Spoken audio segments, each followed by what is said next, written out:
Buenos días a todos, señores ministros, miembros del Consejo Directivo de Proinversión, señores inversionistas, señores alcaldes, amigos en general.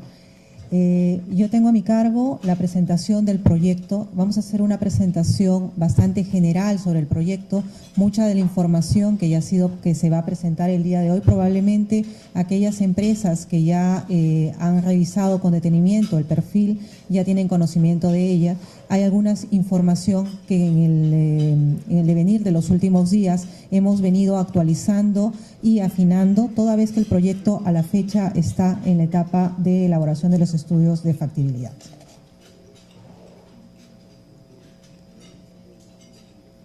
Como antecedentes generales del proyecto, todos ustedes saben que el 23 de diciembre del año 2010 se aprobó la red del Sistema Básico de Transporte Masivo de Lima y Callao, estableciéndose algunas líneas referenciales o preliminares de trazados para las futuras 5 líneas del metro de Lima y Callao. El trazo de la línea 2 es el que ustedes ven en pantalla, básicamente atravesando por las principales avenidas que conectan el este con el oeste de la ciudad de Lima y con el Callao. El proyecto básicamente atraviesa 13 distritos, El proyecto atraviesa 13 distritos, 9 en el Callao, 4 en el Callao y 9 en Lima. El objetivo del proyecto es básicamente, como bien lo dijo el ministro Castilla y lo remarcó también el ministro Paredes, es lograr condiciones viales adecuadas en la ciudad de Lima, instalar un sistema de transporte masivo moderno a la altura de las últimas tecnologías que existen en el mundo. La concesión comprende el diseño, la construcción, el equipamiento, la provisión de material rodante, la operación de la línea 2 y del ramal Avenida Fawcett Gambetta de la red básica del Metro de Lima. Este proyecto surge básicamente como una forma de atender las necesidades de transporte de Lima y Callao. Como ustedes pueden observar, atravesamos de este a oeste la ciudad. Es la línea que viene a interconectar directamente a la ciudad, utilizando también la interconexión con la línea 1 del metro y con el metropolitano que va de norte a sur. Atraviesa 9 distritos en Lima y 4 en el Callao. Entre los distritos que atraviesa son aquellos de mayor densidad poblacional. El sistema de metro o la línea 2 del metro de Lima surge como una necesidad para poder atender los problemas existentes en la ciudad, problemas que quienes vivimos en la ciudad somos testigos día a día. Tenemos un sistema de autobuses poco ordenado. En los últimos años estamos viendo algún esfuerzo para organizarlo. Tenemos un sistema de taxis bastante congestionado, con gran cantidad de unidades, no todas ellas formales.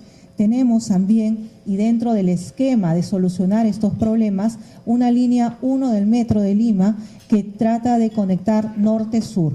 Sin embargo, el ciudadano que va del sur y quiere llegar hacia el este de la ciudad no tiene una forma rápida de llegar, lo cual hace ineficiente en todo caso la prestación de servicio que podría prestar la línea 1 del metro de Lima. En ese sentido, la línea 2 del metro de Lima se constituye como el eje o como el brazo articulante de los sistemas ya existentes. Sistemas como la línea 1 que ven ustedes en este momento aparece en azul, con el metropolitano, y posiblemente en los próximos años, como bien ha dicho el ministro, se interconectará con las otras líneas de metro a efectos de generar un efecto red en la ciudad, y efecto que obviamente se va a ver beneficiado con los otros sistemas de transporte que la ciudad ponga a disposición de los ciudadanos, tipos BRTs, rutas alimentadoras, que permitirán que todos los ciudadanos podamos tener acceso a estas líneas de transporte y poder llegar a nuestros destinos en tiempos menores. El estudio de perfil que se ha realizado y el estudio de factibilidad que ahorita estamos desarrollando se ha basado o ha utilizado información que ha sido elaborada en un primer momento por la Autoridad Autónoma del Tren Eléctrico del Ministerio de Transportes y Comunicaciones. Se ha calibrado el modelo adecuadamente, tomando en consideración el ingreso de las futuras líneas de Metro de Lima y también las futuras rutas alimentadoras. Como pueden ver en este gráfico, el incremento de la demanda de pasajeros que atraviesan o que usan el trazo de la línea 2 del Metro de Lima tiene una tendencia creciente, llegando hacia el año 2048 a casi poco más de 1 millón de habitantes, pasajeros día.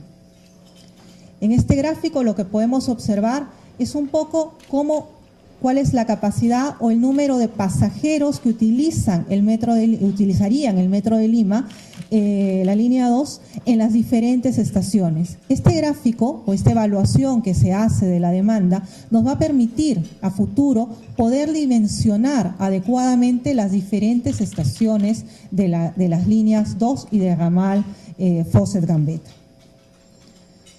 Existen diferentes tipos o tipologías de estaciones. Aquellas estaciones más grandes, como pueden observar, es la estación en 28 de julio en Grau. Obviamente tendrá que tener será una estación tipo diferente a las otras estaciones, toda vez que en esta estación, por ejemplo, lo que ocurre es que hay una interconexión con el metropolitano.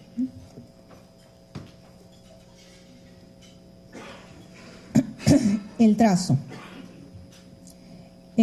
Como ya hemos dicho, la línea 2 del Metro de Lima y el ramal Fawcett-Gambetta conecta la sección este-oeste y el Callao, pasando por el Aeropuerto Internacional Jorge Chávez.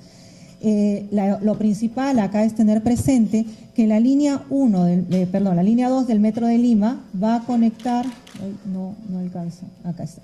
Va a lograr una interconexión con la línea 1 del metro a la altura de 28 de julio con Aviación y posteriormente se interconectará con el metropolitano, haciendo un servicio articulado y generando el inicio de la red de transporte en la ciudad.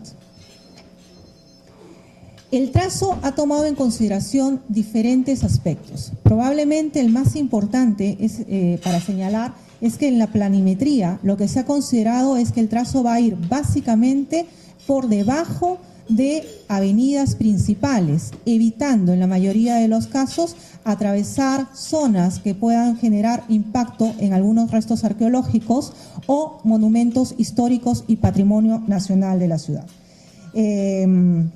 Las estaciones se están ubicando en tramos rectilíneos a efectos justamente de evitar una interferencia con la ciudad. Se han ubicado también, o se está viendo también la ubicación de terceras vías, que son sistemas de seguridad que de alguna forma lo que nos garantizan es que si existe algún inconveniente durante la prestación del servicio, los trenes puedan ser retirados y evitar y minimizar el tiempo de espera o de retraso en los trenes para la red. Los túneles en las estaciones terminales se ha previsto, obviamente son túneles en los cuales o al final de toda la red van a estar ubicados los patios talleres, los estacionamientos. Se han dimensionado áreas suficientes como para que se realice la maniobra necesaria para estacionar los trenes y para luego darles el debido mantenimiento o reparación en caso sea necesario. Como les decía, también se han establecido en total 3 terceras vías con el objetivo básicamente de brindar niveles de seguridad a los pasajeros. Los túneles. Se ha previsto que todo el sistema de transporte o la red, la línea 2 del Metro de Lima, sea básicamente un metro subterráneo, un túnel subterráneo, construida o elaborada con maquinaria con tuneladoras, las TBMs. Las vías de túnel serán realizadas en placa. Es un sistema que prevé poder utilizar rieles, durmientes, fijaciones de tipo tradicional, dispuestas básicamente sobre la placa. Existen también una menor cantidad de túnel que es realizado bajo el método tradicional, que es cut and cover. Básicamente esta área, que es casi 2 kilómetros, se ubica en las en los extremos de la línea y también en aquellas áreas en donde se va a tener que introducir la tuneladora para empezar el trabajo de excavación. Como pueden ver, casi la totalidad, 20 kilómetros de la línea 2 es hecho con tuneladora, 5 kilómetros de la línea 4, la línea 2 casi 2 kilómetros en cut and cover y de la línea 4 240 metros, es lo mínimo. Lo que tenemos acá son las estaciones. Todas estas son las estaciones que se ha previsto en el estudio de perfil que se van a construir. Son 3 estaciones que se ubican en el Callao y 22 estaciones en la ciudad de Lima. La distancia entre estaciones es de aproximadamente 1 kilómetro, distancia razonable para que los ciudadanos puedan transportarse sin problemas. El objetivo aquí es que posteriormente se establezcan algunas rutas alimentadoras que lleven a los ciudadanos a cualquiera de estas estaciones. Las estaciones, como les comenté, se han establecido diferentes tipologías que van a depender del tamaño de pasajeros o el número de pasajeros que se espera atender en cada una de estas estaciones durante el día. Se han establecido, en total, van a ser 30 estaciones, van a ser construidas en cut and cover. De esas 30, 24 corresponden a la línea 2 y 6 corresponden al trazo Fawcett-Gambetta. Y en Caverna se construirán 3 estaciones de la línea 2 y 2 estaciones de la línea 4. Quienes han revisado el estudio de perfil dirán que este dato es diferente al del perfil, efectivamente, porque en la factibilidad que ahorita está desarrollando el consultor ya se ha redimensionado las estaciones y se han establecido estos parámetros. Las estaciones son de diferentes tipología, no todas las estaciones son estándares, cada estación va a responder al tamaño de la demanda que se necesita atender. Obviamente, una línea como esta naturaleza necesita tener patios talleres. Un elemento que no mencioné anteriormente es que el ramal Fawcett-Gambetta y la línea 2 están previstos construirse como líneas totalmente independientes. Es decir, que la línea 2 pasa sobre lo que sería el túnel de la línea 4, o el método en cruz, como llaman en X, como llaman los ingenieros, ¿no? ¿Por qué se ha previsto esto? Porque en un futuro muy próximo se procederá a la concesión de la línea 4 y el concesionario de este proyecto tendrá que transferir esa infraestructura y ese equipamiento al nuevo concesionario de la línea 4. En ese sentido, para garantizar una adecuada operación, minimizar la posibilidad de accidentes y de interferencias, se ha previsto de esta manera. De ahí que tenemos previstos 2 patios talleres, uno en el extremo de la línea 2, pegado hacia ATE, en Santa Anita, y el otro está ubicado al otro extremo de la línea 4, el patio taller Bocanegra. Acá algunas características básicas del patio taller, tanto de Santa Anita como de Bocanegra. Otro elemento adicional que se prevé como parte de la infraestructura, obviamente, son los pozos de emergencia y de ventilación. Una línea subterránea de esta naturaleza necesita tener pozos que garanticen, en caso de un incidente, una fácil evacuación de los ciudadanos y también la ventilación adecuada de la línea en caso de un incendio. La ventilación implica sistemas adecuados que permitan despejar el humo y mantener respirable, por decir así, el túnel en tanto la gente o los ciudadanos pueden salir inmediatamente. Tenemos también previstas terceras vías. Existen 2 tramos de terceras vías, como les había dicho. Las terceras vías básicamente son mecanismos o medios de seguridad para garantizar la operación de la vía. Un proyecto subterráneo genera o va a tener definitivamente una serie de interferencias. Interferencias no solamente con los servicios públicos, luz, agua, desagüe y teléfono, ¿no? O conexiones a internet, etcétera, fibras. También hay interferencias con otros elementos ya existentes o preexistentes, tipos edificios, restos arqueológicos y demás.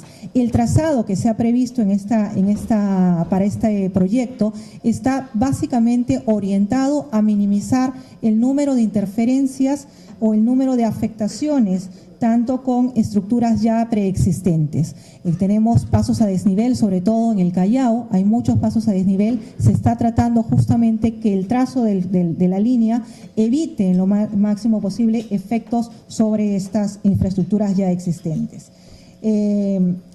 Además, debemos señalar que el método constructivo que se ha utilizado, el de túnel en todo caso, es un método que minimiza las posibilidades o los efectos socioambientales o con la población o las reubicaciones o reasentamientos poblacionales en otras zonas de la ciudad. En relación al equipamiento ferroviario y no ferroviario, básicamente el túnel, como hemos dicho, será construido bajo el método de TBM, será un único túnel con 2 vías. La superestructura principal estará formada por rieles, durmientes, etcétera. El túnel de la vía básicamente es en placa y fuera del túnel se utilizará la vía convencional sobre balastro. Las instalaciones, la alimentación eléctrica es una instalación, un suministro eléctrico, ya se viene desde ahora coordinando con las empresas de electricidad a efectos de garantizar que al momento de operación de esta línea se cuente con la capacidad energética suficiente, con el potencial suficiente para atender la mayor demanda de energía. Se prevén también poner en total 8 subestaciones eléctricas en Lima. En cuanto a las instalaciones del sistema, estamos buscando o queremos que el sistema de señalización sea el de última generación que nos garantice confiabilidad y seguridad para los usuarios. Se ha considerado la tecnología de aparatos multiestación y diferente tecnología que nos garantizará tener un servicio de primera calidad para la ciudad de Lima. Esta información es un cuadro que fue elaborado a partir del perfil.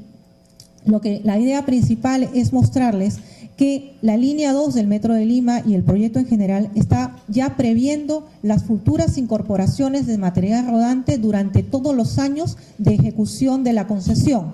Es decir, vamos a iniciar con un material rodante, de acuerdo a la información del perfil, de casi 41 trenes, para posteriormente, al final de la concesión, tener o contar con casi 90 trenes operando en la ciudad, ¿no? En la línea 2. Entonces, esta data va a ser actualizada con la factibilidad a partir de la actualización del estudio de demanda y del estudio de viabilidad.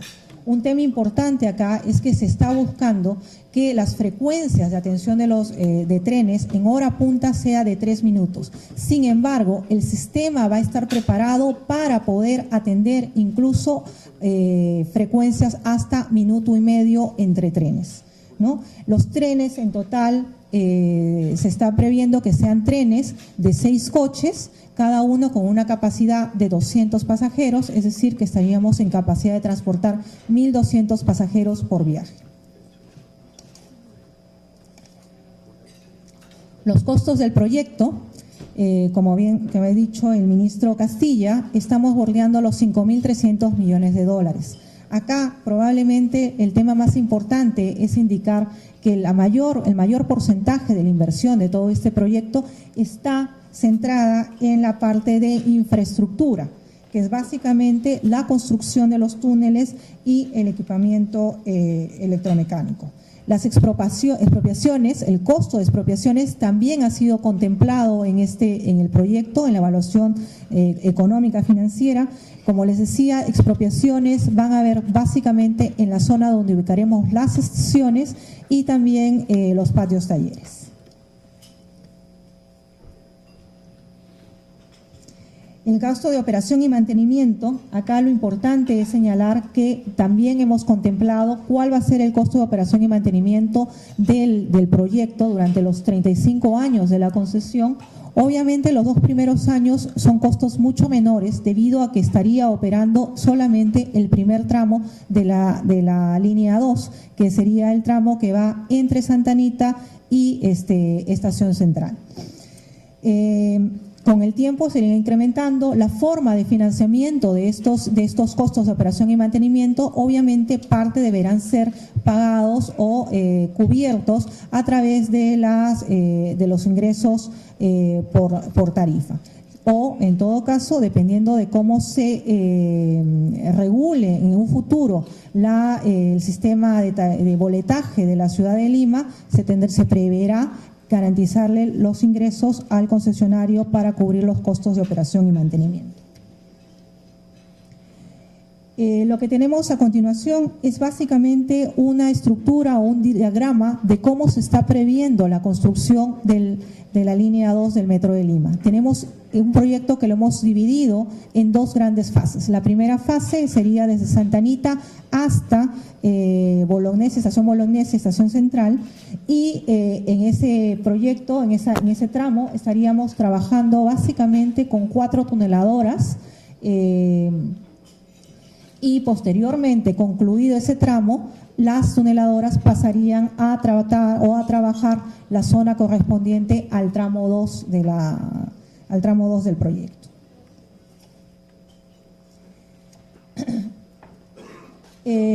Los flujos de inversión, obviamente los mayores requerimiento de recursos se va a dar durante los primeros años de la concesión, que es los primeros años de construcción de la vía. Entonces, la idea principal en este cuadro es que podamos ver cómo estamos programando, cómo se va a tener que programar los gastos que vamos a realizar para pagar el proyecto.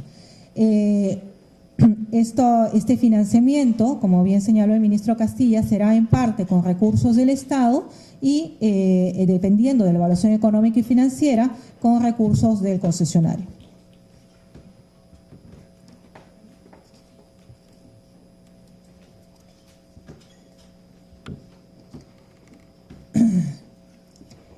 Las características del proceso de concesión es la lámina más pequeña, la parte más pequeña básicamente.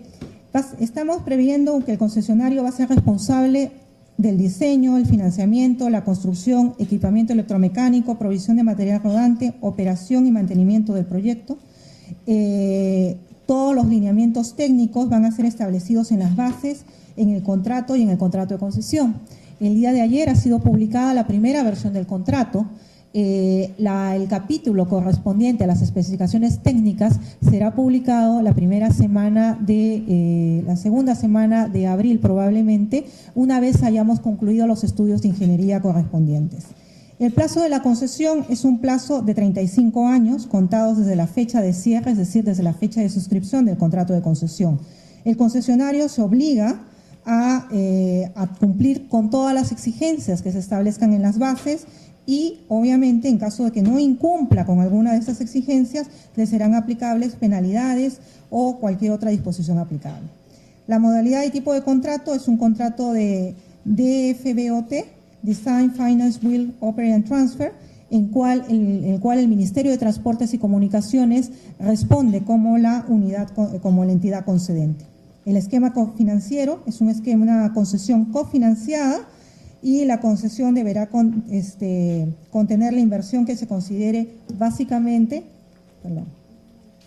en el esquema lo que se va a hacer es se van a dividir los costos totales de la inversión en función a aquello que corresponde a inversión para la construcción, para la provisión de material rodante y para la operación.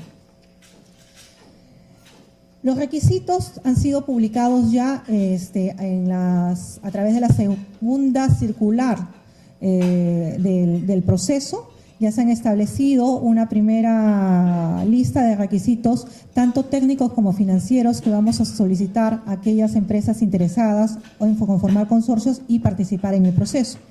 Estamos esperando, desde el punto de vista financiero, que el socio estratégico esté en capacidad de acreditar un patrimonio equivalente a $500 millones, el constructor también un patrimonio de 500 millones, el proveedor de material rodante 400 millones y el operador un patrimonio de al menos $200 millones. ¿Cómo pueden conformarse los consorcios? Toda vez que este proyecto no es solamente un proyecto de construir un túnel, sino es un proyecto que está vinculado directamente a que queremos que haya un operador que opere y que mantenga el servicio y brinde un servicio de calidad durante los 35 años de la concesión, estamos previendo la necesidad de que el consorcio que aplique a este proyecto sea un consorcio conformado obligatoriamente por un constructor y un operador. Estamos hablando de la primera línea de metro subterráneo de la ciudad de Lima, de ahí que para nosotros es muy importante, y para la ciudad debería serlo, muy importante que el operador esté presente durante todo el periodo de la concesión. El constructor obviamente tiene alguna serie de requisitos. Queremos que sea un constructor que tenga experiencia en la construcción de túneles en estaciones, en parámetros subterráneos, que tenga también experiencia o que haya administrado, o sea, de manera directa o indirecta, la instalación de equipamiento electromecánico necesario para el funcionamiento de metros. En el caso del operador, también se estamos pidiendo un operador con experiencia, que es decir, que venga operando por lo menos en los últimos 10 años esté operando metros, que tenga también capacidad para manejar más de 150 millones de pasajeros por año, que es lo que se prevé podría manejar esta línea en un futuro, ¿no?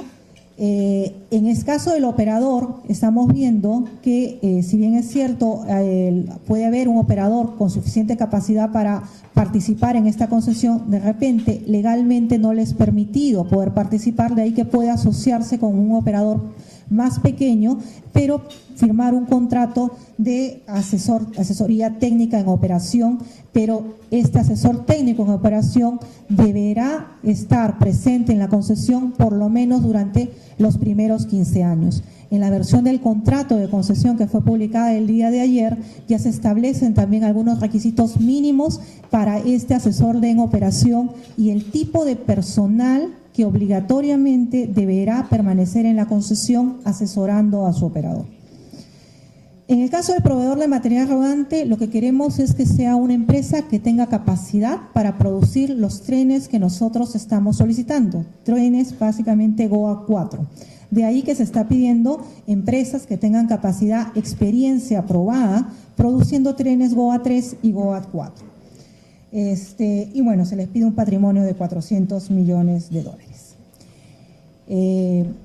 Esta es básicamente la presentación sobre el proyecto. Es un proyecto que a la fecha seguimos trabajando en las especificaciones técnicas, seguimos trabajando en la modelación económica financiera con gran celeridad, pero sin descuidar la calidad y la fiabilidad del estudio que estamos realizando. En los próximos meses aprobaremos los estudios de ingeniería, aprobaremos la viabilidad, los estudios económicos financieros. Las bases ya se encuentran públicas, existe una sala de datos virtual a la que tienen acceso aquellas empresas que han pagado el derecho de participación. Toda la información se encuentra disponible. En caso requieran alguna información adicional, por favor no duden en contactarnos vía correo electrónico o telefónicamente. Ahora no me queda más que agradecerles a todos ustedes por su presencia, solicitarles que nos hagan llegar sus preguntas para la absolución de preguntas, toda vez que pueden haber preguntas muy técnicas y no soy ingeniera de profesión. Voy a solicitar el apoyo de los consultores de Geodata, quienes brillantemente, estoy segura, podrán absolver cualquiera de las preguntas más complicadas que puedan realizar. Muchas gracias.